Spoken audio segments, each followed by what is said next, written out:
Alright, ladies and gentlemen, boys and girls, welcome to the Hearthstone GvG Meta Report, week number 5.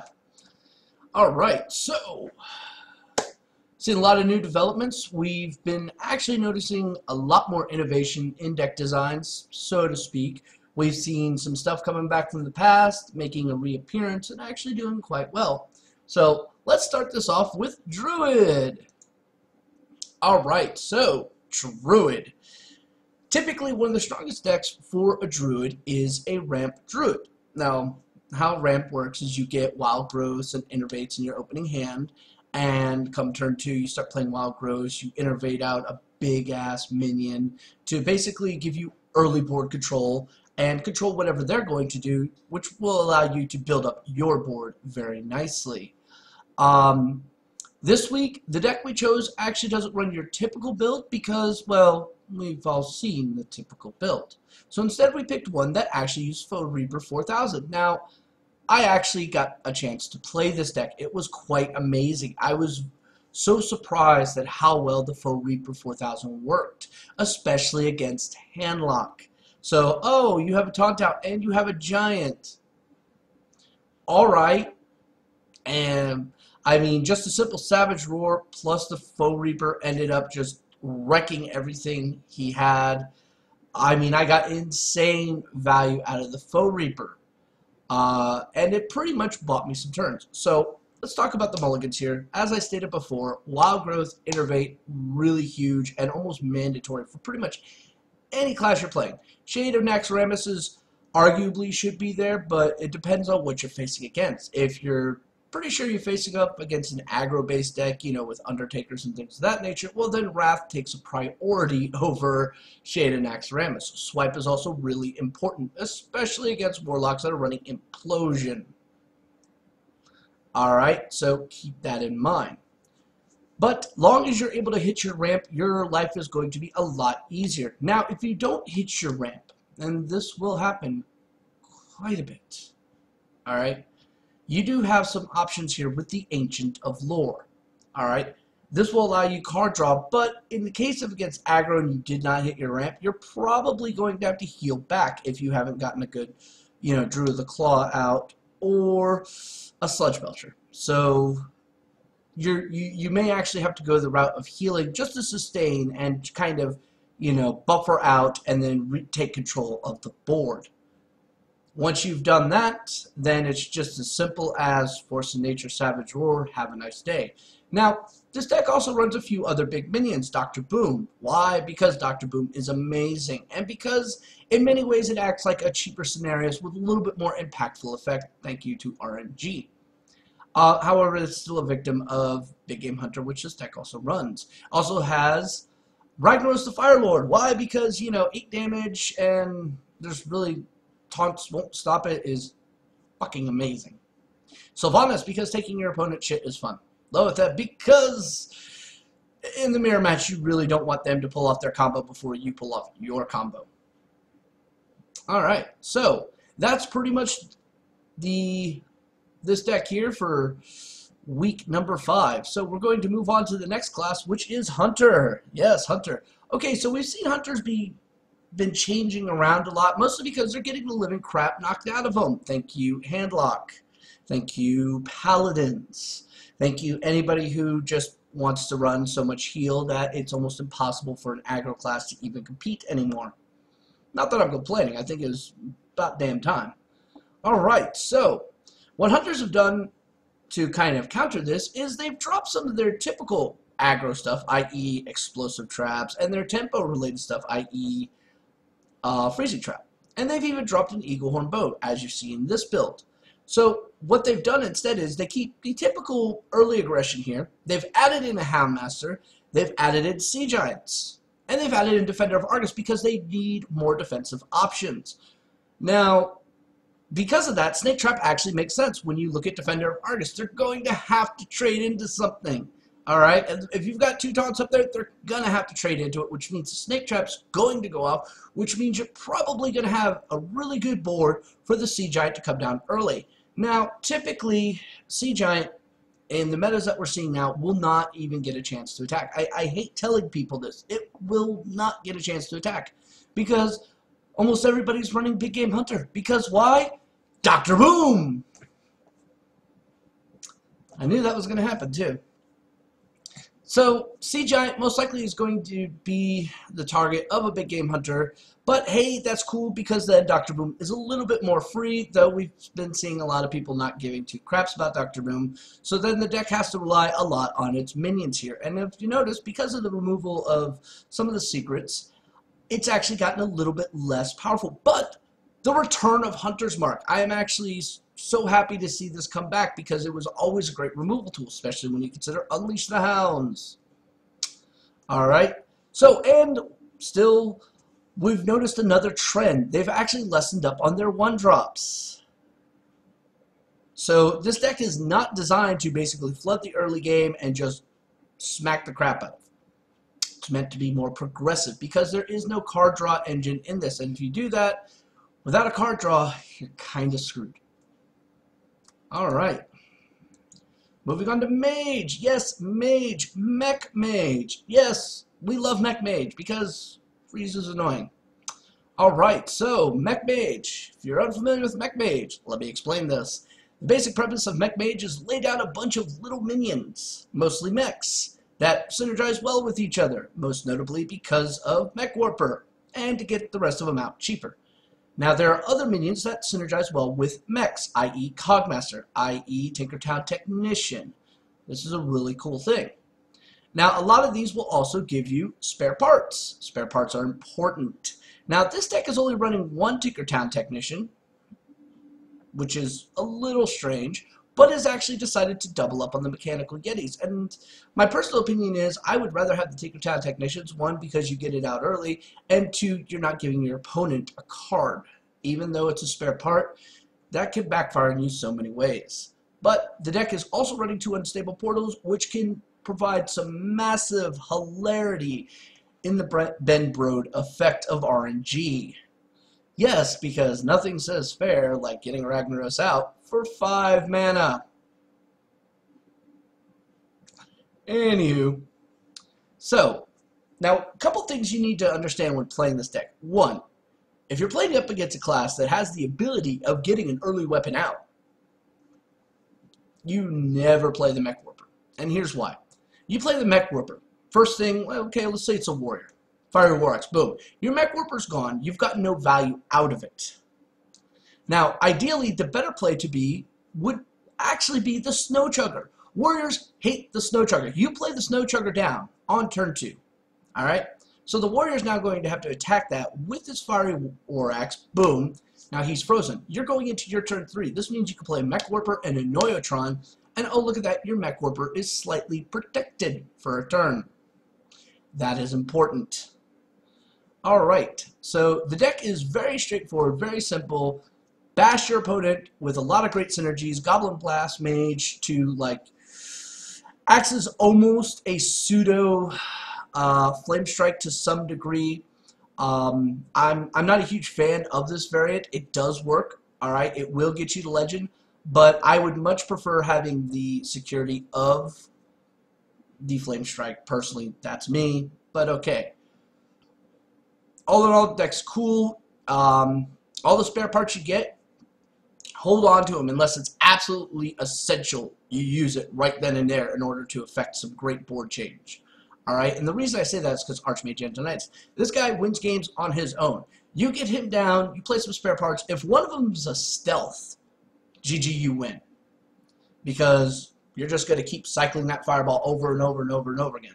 Now, this deck also does not run Sorcerer's Apprentice, which means getting any kind of like 3 fireball spam a turn is not possible. I know it sucks, but what can you do? Alright, so it's a very standard-y deck, but it's a lot fun, and it's kind of consistent. Cogmaster is a lot more impactful than people thought.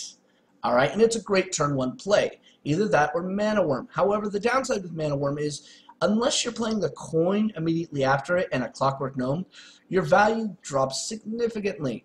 But on the turn 2, playing a Frostbolt or an Unstable Portal gets you a lot of great value. But still, I would much rather have a Cogmaster just so I can follow my curve a little bit nicer.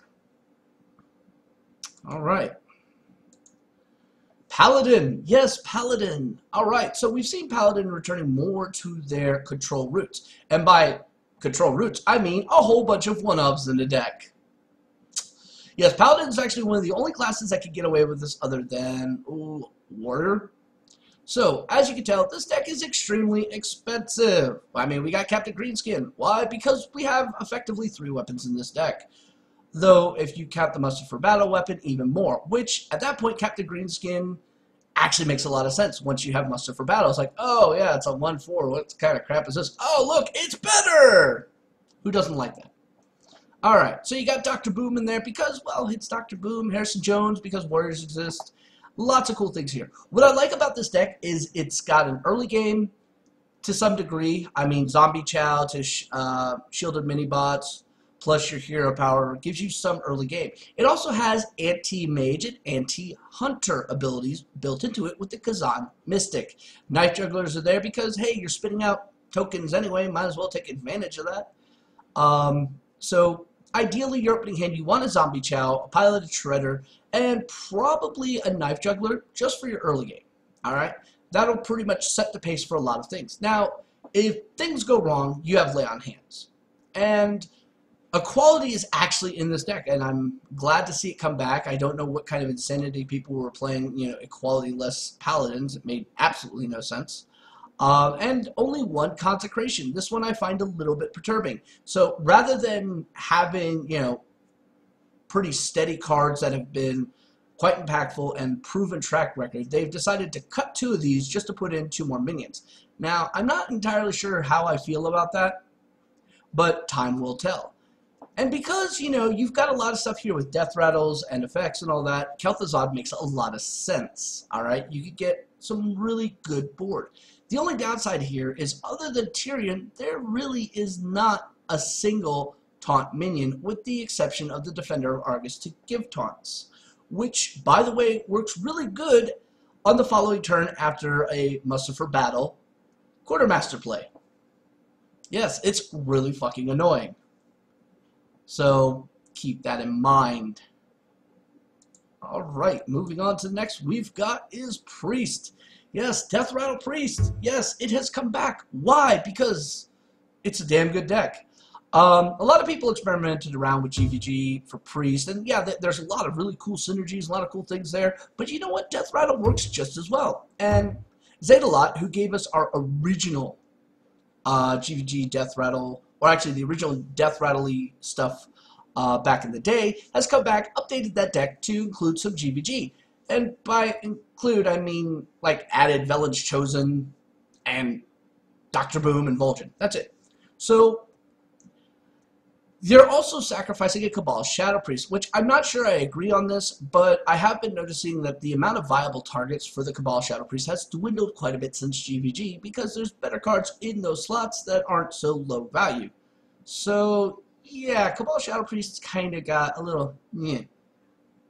There's also no Shrinkmeister in this deck, so that also reduces the viability of the Cabal Shadow Priest. So, you have a very good opener here. You got Undertakers, you got Zombie Chows, you got Dark Cultists, you got Northshires, you got Loot Hoarders. You're always going to have a pretty decent opening game.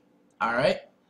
And then you just play it like you normally would. Injured Blade Masters is a standard. Aconite Soul Priest, pretty standard. Thought Steals, Holy Novas. I mean, if you've played Death Rattle Priest, this is going to play very similar. The only thing is you have to figure out when to use Vol'jin on what target. Now, as I said, you're kind of, shafted a little bit here with the Cabal Shadow Priest, but that's okay. But you still have the ability of taking out some really cool stuff. If you already have the Soul Priest down, and your opponent plays a big size minion. Let's say it's a giant for all intents and purposes. He plays a giant. Okay, cool. So you Vol'jin it, and then you hit with the Soul Priest using hero power, and oh, look at that. You've got a pretty beefy 6/8 Vol'jin, and you're still doing 3 damage. So, and there's no giant, so that's even better. Lotheb, because he's the best 5-drop in the game. Come on, seriously. It's a very solid deck. A lot of draw options in here. The Velen's Chosen is going to open up some really interesting stuff, especially with the Holy Nova. Though other than that, I just feel like it's a just boost up for damage to possibly, you know, for trade up value and or to give a little bit more of a buffer on a minion so you can get some more Northshire Cleric value out of it. But because you're not running really that many offensive spells, one with Holy Nova, I'm not sure I would have kept this in here. But, you know, hey, that's me. Alright. Rogues. Rogues said, okay, yeah, GvG's cool, but fuck you. We want tempo. And that's exactly what they did. So, here you have almost an identical tempo deck from, like, 9 months ago. Alright? I wish I was joking in this. The only thing that doesn't make it that is, you know, hey, look, Dr. Boom. Alright, so it's pretty much standard. You got a lot of your traditional stuff you normally see in Rogues, SI7 agents, Azure Drakes, Sap, Backstabs, Shiv, Fan of Knives. You got card draw engines, you've got lots of cool stuff here, weapons that you can be boosted up with, Blade Furies, preparations. Now, when I saw the preparations, I was like, what the hell is the preparation in there? I was like, okay, I see you've got a sprint, but you have 2 preparation. What's the other one going to be used for? Then I started thinking about this. Hey, you know what? Prep SI7 agent's a damn good fucking play. All right? Lots of value in that. And you can also follow it up with like a Shiv or a Fan of Knives or whatever. So, some pretty good synergies in this deck. It's got a lot of draw power, so it can always keep up the pace that it's trying to set and kind of control the board. Now, we've got Edwin Van Cleef in here, which I don't agree with this card in any way, shape, or form, because as awesome as this card seems, in all honesty, it requires you to expend way too much of your hand with very little ability of recouping a lot of that. So what ends up happening is, yeah, you got this big, huge Edwin Van Cleef that's going to get Big Game Hunter for 3 mana. Congratulations. Any other time, he's pretty much going to be a 4/4, give or take. So, I mean, meh. I can think of better things to put here, maybe. But I guess if you like Edwin, you're putting him in here just because it's a rogue staple. Ragnaros, again, this has been a staple of Tempo Rogue for a while. Blood Mage Thanos coming back into the meta, thank God. Because, hey, Blade Fury, Shivs, Fan of Knives, Deadly... Oh, not deadly poisons, but backstabs. You've got lots of things that actually can benefit from this, so it makes a lot of sense.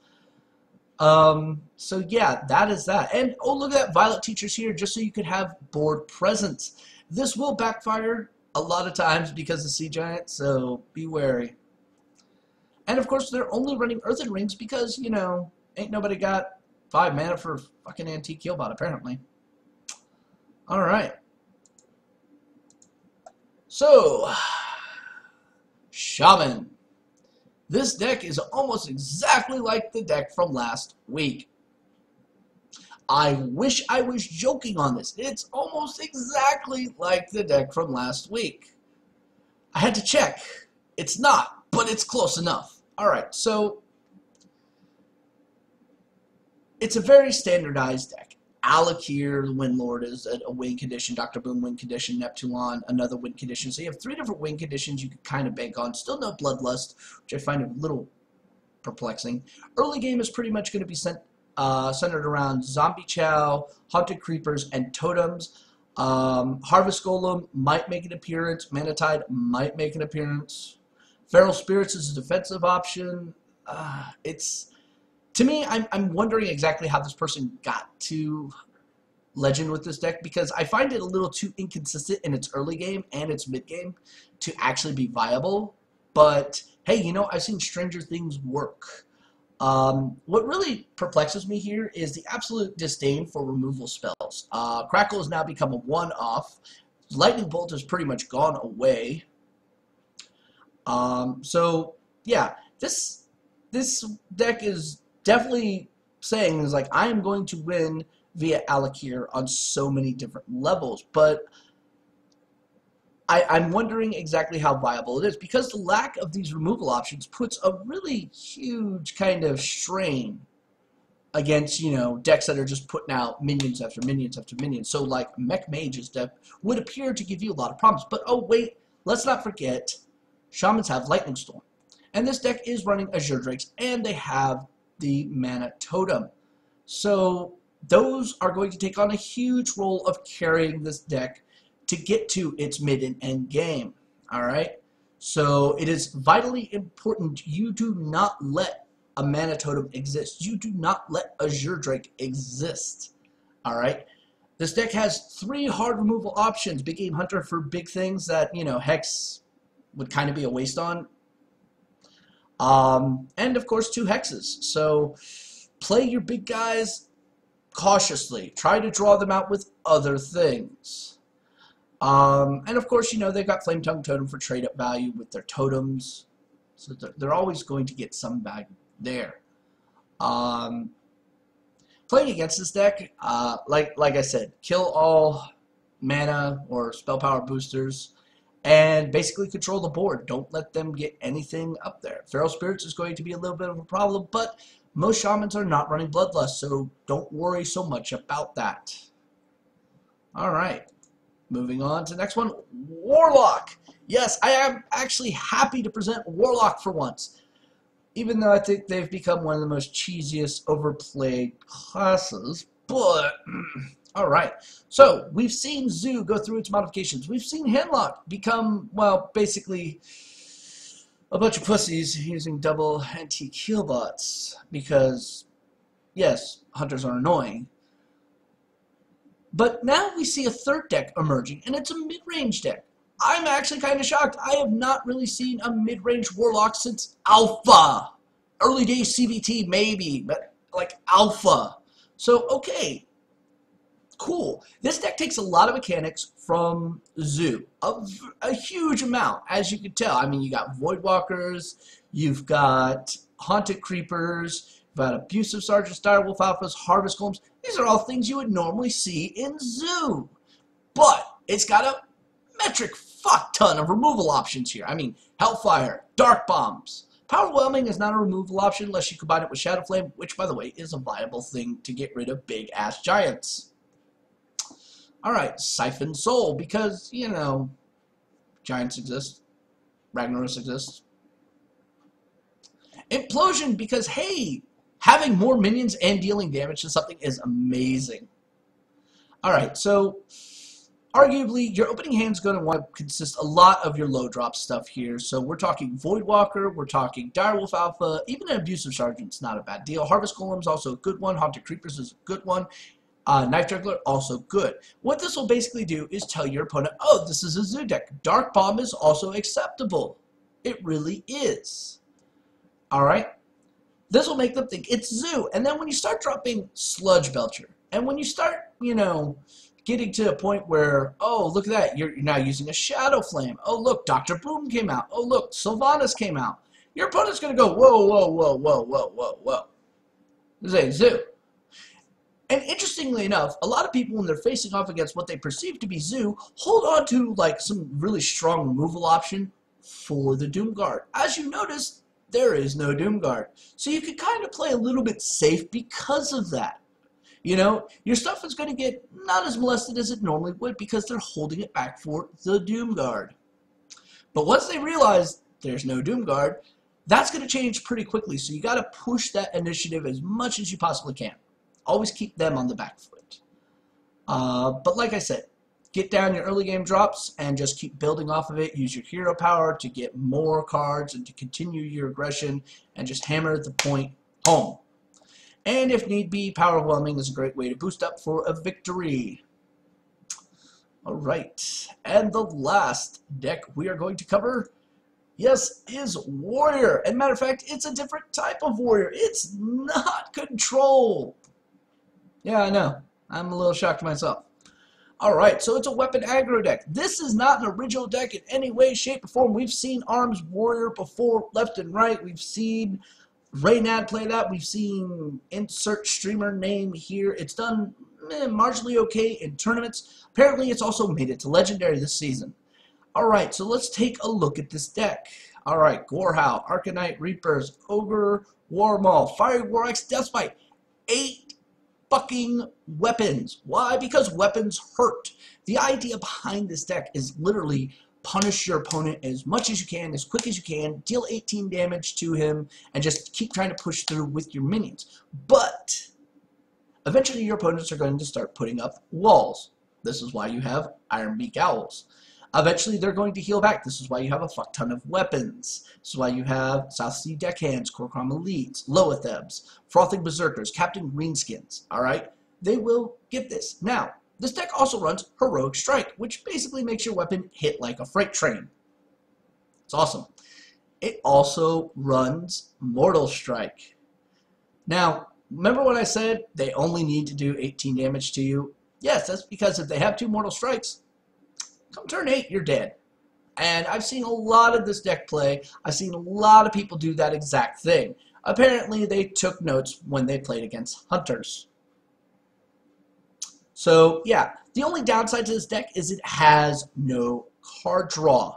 So you actually cannot just like spam out a bunch of minions at once. The general idea here is 1 a turn, hero power. 1 a turn, hero power. This kind of, buffers any damage you'll take, and it forces them to always trade with your guys. But hey, you're running a metric fuck ton of weapons. It doesn't matter. Let them trade with your minions, because you're going to be hitting them with your weapons. So it's kind of cool. I like it. I think it's really amazing. Ideally, opening hand-wise, you're definitely going to want your Leopard Gnomes. That's, without a doubt, probably the most important. Fire War Axe comes number 2 on that. South Sea Deckhand is not bad. Dread Corsair also not bad. Bloodsail Raider even better. Frothing Berserker, I'm a little ambivalent about this card. I know why it's here, but I don't see the value that obviously this person does. It can do an amazing job, or it could just fail every time because people have seen it so much they go, no, that's not living. But remember, whenever they're using removal on one thing, they won't have it for something else. Food for thought. Alright, so that concludes the Hearthstone GvG Meta Report for week number 5. Yes, 5. Had to look at my hand. Alright, so overall, the meta has changed. It has. There's a lot more adaptation going on. Now when I'm on the ladder, I have to think, it's either this deck or this deck per class. And in some cases, this deck, or this deck. It's still up in the air, so knowing what's out there, knowing what's being played is a huge advantage for you, and then knowing how to counter it is the other strategy you need to master. So that's it for this week. I wish everybody a safe, wonderful winter. Be safe, don't let the cold get to you, and as always, good luck and have fun. Bye-bye.